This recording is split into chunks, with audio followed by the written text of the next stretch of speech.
महाविकास आघाडीनं पत्रकार परिषद घेऊन जागा वाटपाचा तिढा सोडवला तरीही महायुतीच्या 3 पक्षाचं अद्यापही ठरलेलं दिसत नाही। महत्त्वाच्या जागांवर तिन्ही पक्षात अद्यापही चढाओढ पाहायला मिळते।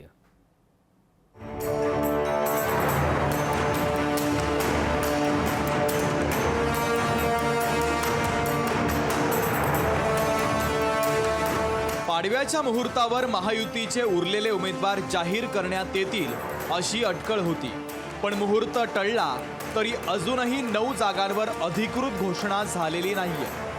कल्याणमधून श्रीकांत शिंदेंचं नाव फिक्स असलं तरी उरलेल्या 8 जागांचा तिढा मात्र कायम आहे। ठाण्यात धनुष्यबाण की कमळ चिन्ह यावर घोडं अडलेलं आहे।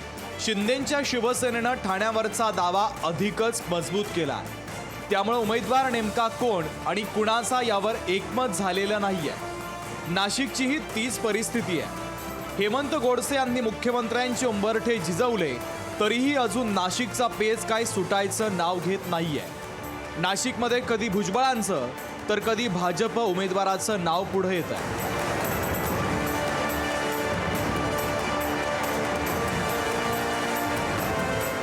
रत्नागिरी सिंधुदुर्गात नारायण राणे यांनी प्रचाराला सुरुवात केली असली तरी शिवसेनेच्या किरण सामंतांची बदलती स्टेटस अजूनही कोकणावर दावा सांगतात, तर संभाजीनगरमध्येही एका जागेसाठी डझनभर इच्छुक अशी परिस्थिती आहे।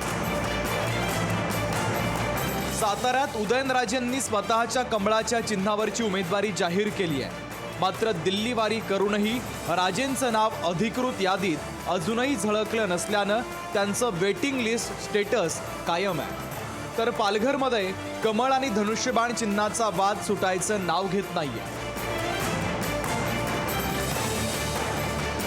मुंबईचा विचार करायचा झाल्यास 6 पैकी 3 जागांवर अजूनही महायुतीच्या उमेदवारांची घोषणा नाहीये।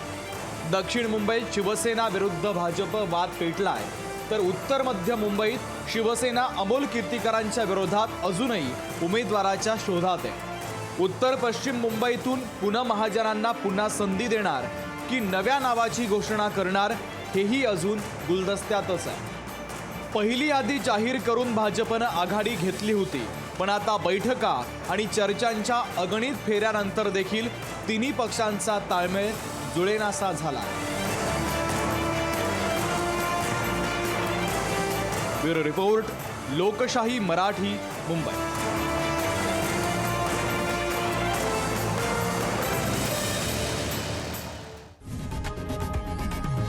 लोकशाही मराठी ऐका, पहा, जागरूक रहा।